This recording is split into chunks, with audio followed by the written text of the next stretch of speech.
Liver cancer মানে কি জীবনের শেষ? না, একদমই নয়। আজকাল একাধিক আধুনিক চিকিৎসা পদ্ধতি রয়েছে। তো এটা আপনার টিউমারের সাইজ, নাম্বার বা ব্যাকগ্রাউন্ড, লিভারটা সিরোটিক বা নন সিরোটিক, এই ফ্যাক্টরগুলোর উপর ডিপেন্ড করে আপনার ডাক্তারবাবু চিকিৎসার পদ্ধতি ডিসাইড করেন।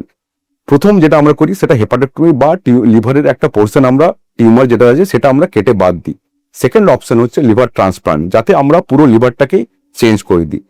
থার্ড অপশন আরএফএ বা মাইক্রোওয়েভ অ্যাবলেশন। তো এতে এক ধরনের বিশেষ ধরনের ছুঁচ আমরা লিভার টিউমার মধ্যে দিয়ে দিই, সেই টিউমারটাকে বার্ন করার জন্য হেল্প করে। চার অপশন সেটা হচ্ছে আমরা বলি টেস বা টেয়ার। এতে আপনার যে লিভারের টিউমারের ব্লাড সাপ্লাই আছে সেই ব্লাড সাপ্লাইটাকে আমরা বন্ধ করে দিই টেসে এক ধরনের কেমোথেরাপিক এজেন্ট, আর টেয়ারে এক ধরনের রেডিও অ্যাক্টিভ পার্টিকেল দিয়ে। তো আপনার টিউমারের স্টেজ ওয়াইজ কখনো আমরা সিঙ্গেল অপশন বা কম্বাইন্ড অ্যাপ্রোচ দিয়ে আমরা লিভার ক্যান্সারের চিকিৎসা করতে পারি।